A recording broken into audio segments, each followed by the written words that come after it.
मनुष्य में अन्य प्राणियों की अपेक्षा जहाँ कितनी ही विशेषताएं हैं, वहाँ कितनी ही कमियां भी हैं। एक सबसे बड़ी कमी ये है कि पशु पक्षियों के बच्चे बिना किसी के सिखाए अपनी जीवनचर्या की बातें अपने आप सीख जाते हैं, पर मनुष्य का बालक ऐसा नहीं करता है। यदि उसका शिक्षण दूसरों के द्वारा ना हो तो वो उन विशेषताओं को प्राप्त नहीं कर सकता जो मनुष्य में होती हैं। धर्म, संस्कृति, रिवाज, भाषा, वेशभूषा, शिष्टाचार, आहार विहार आदि बातें अपने निकटवर्ती लोगों से सीखता है। यदि कोई बालक जन्म से ही अकेला रखा जाए तो वो सब बातों से वंचित रह जाएगा जो मनुष्य में होती हैं। पशु पक्षियों के बच्चों में ये बात नहीं है।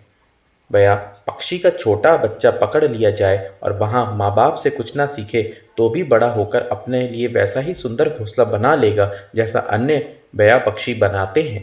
पर अकेला रहने वाला मनुष्य का बालक भाषा, कृषि, शिल्प, संस्कृति, धर्म, शिष्टाचार आदि सभी बातों से वंचित रह जाएगा।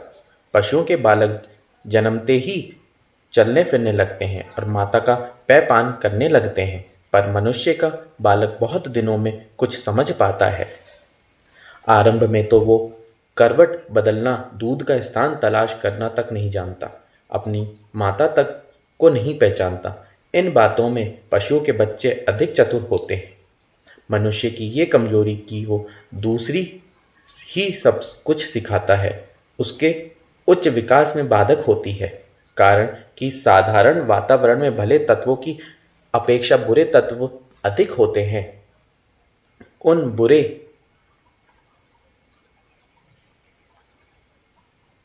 तत्वों में ऐसा आकर्षण होता है कि बच्चे का जो कच्चा दिमाग उनकी और बड़ी आसानी से खिंच जाते हैं। फलस्वरूप वे बुराइयां अधिक सीख लेने के कारण आगे चलकर बुरे मनुष्य साबित होते हैं।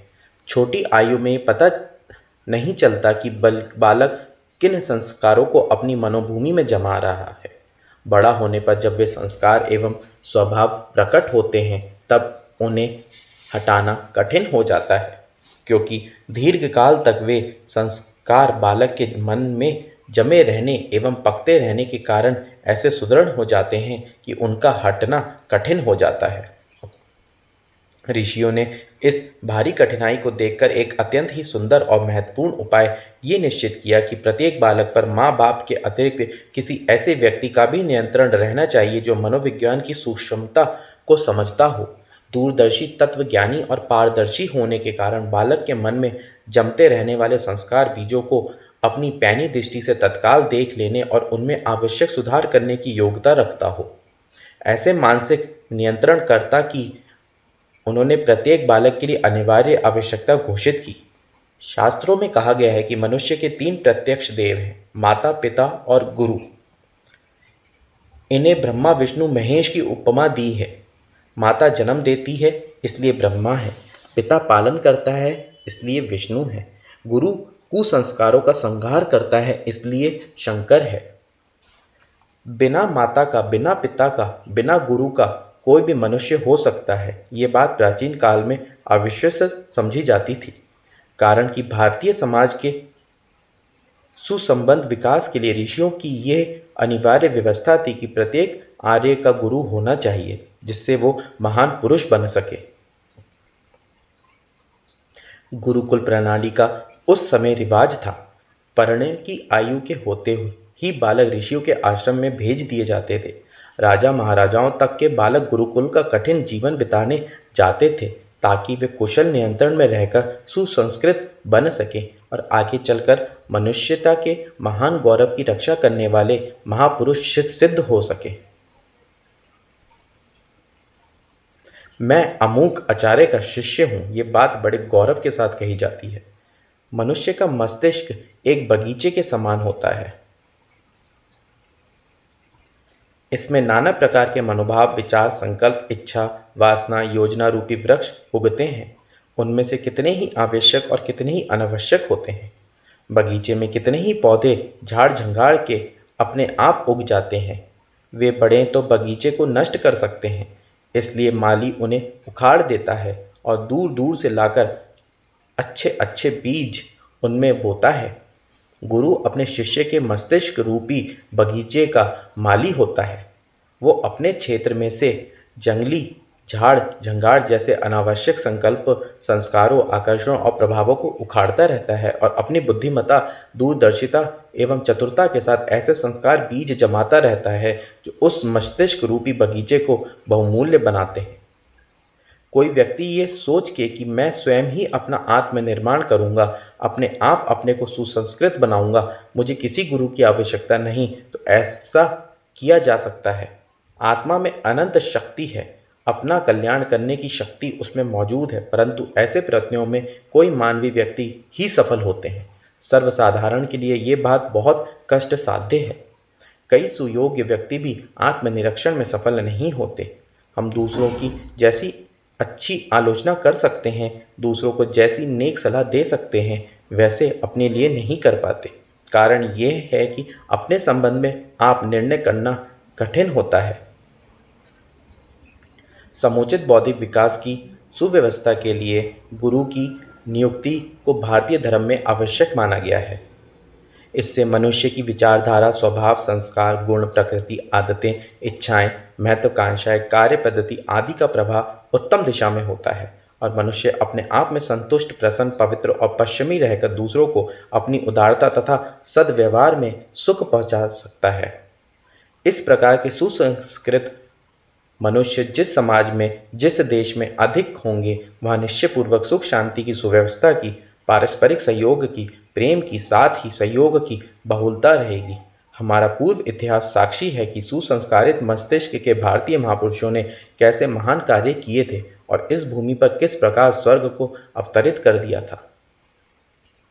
आजकल ये प्रथा टूट चली है। गुरु कहलाने के अधिकारी व्यक्तियों का मिलना मुश्किल है। जिसमें गुरु बनने की योग्यता है, वे अपने व्यक्तिगत, आत्मिक या भौतिक लाभों के संपादन में लगे हुए हैं। लोक सेवा एवं राष्ट्र निर्माण की रचनात्मक प्रवृत्ति की ओर, सुसंस्कृत बनाने का उत्तरदायित्व सिर पर लेने की ओर उनका ध्यान नहीं है।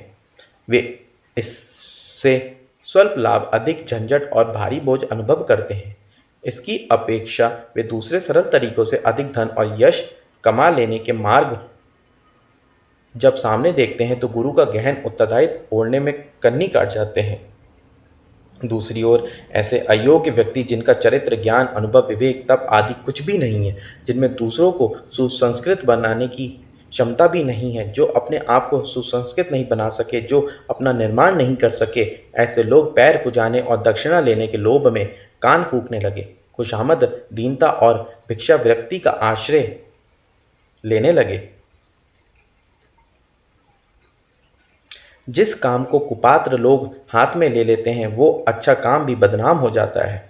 ऋषियों के हाथ में जब तक गुरुतत्व था, तब तक उस पद की प्रतिष्ठा रही। आज जबकि कुपात्र, भिखारी और शूद्र लोग गुरु बनने का दुस्साहस करने लगे, तो वो महान पद ही बदनाम हो गया। आज गुरु या गुरु घंटाल शब्द किसी पुराने पापी या धूत राज के लिए प्रयुक्त किया जाता है। आज के दूषित वातावरण ने सभी दिशाओं में गड़बड़ी पैदा कर दी है।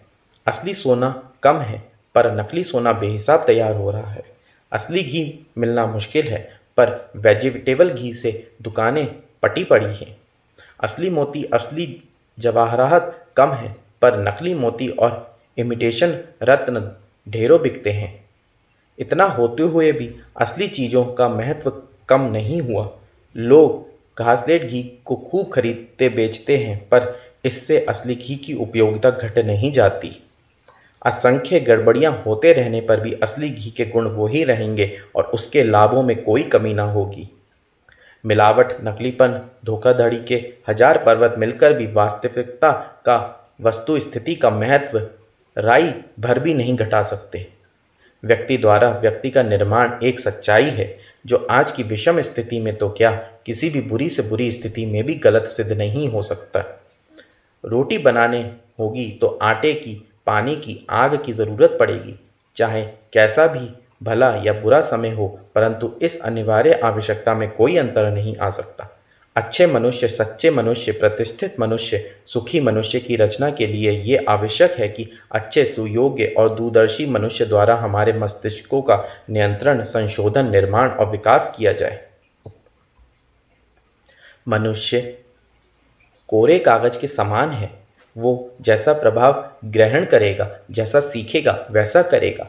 यदि बुराई से बचना है तो अच्छाई से संबंध जोड़ना आवश्यक है।